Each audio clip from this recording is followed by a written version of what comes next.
Il est 6h26 sur Europe 1. Nous sommes le 23 décembre 2015, Wendy. Oui, et notre voyage dans le temps chaque matin nous amène d'une année à l'autre. Bonjour Franck Ferrand. Bonjour Wendy, bonjour Anissa. Bonjour Franck. 23 décembre 2015, mais vous, en quel 23 décembre êtes-vous ce matin? Eh bien donc, le 23 décembre 1588, Wendy, au château de Blois, pour assister à l'un des épisodes clés de l'histoire de France, épisode dont la victime est Henri de Guise, chef de la Ligue catholique.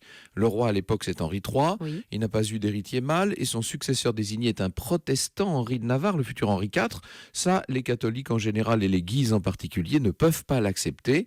Leur chef, Henri, dit le Balafré, soutenu par son frère le cardinal de Lorraine, prépare donc un coup d'État.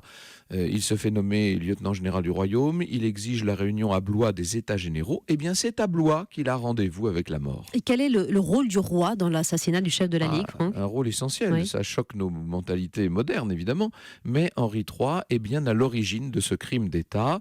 Il faut souligner que de son point de vue, il y va de la légitimité royale, il y va aussi de la paix civile. Henri III va charger de la terrible besogne un certain nombre de seigneurs de son entourage. C'est sa garde personnelle qui se poste en embuscade, on les appelle les 45.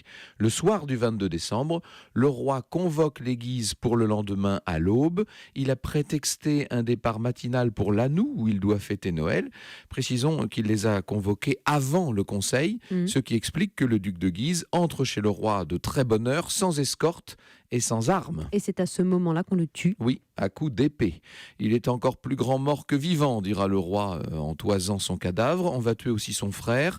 Puis les deux corps sont brûlés à la broche et jetés dans la Loire. Terrible. Et oui, c'est absolument horrible. Précisons qu'Henri III ne va pas survivre très longtemps à ses ennemis puisqu'il sera assassiné à son tour par le moine Jacques Clément le 1er août suivant.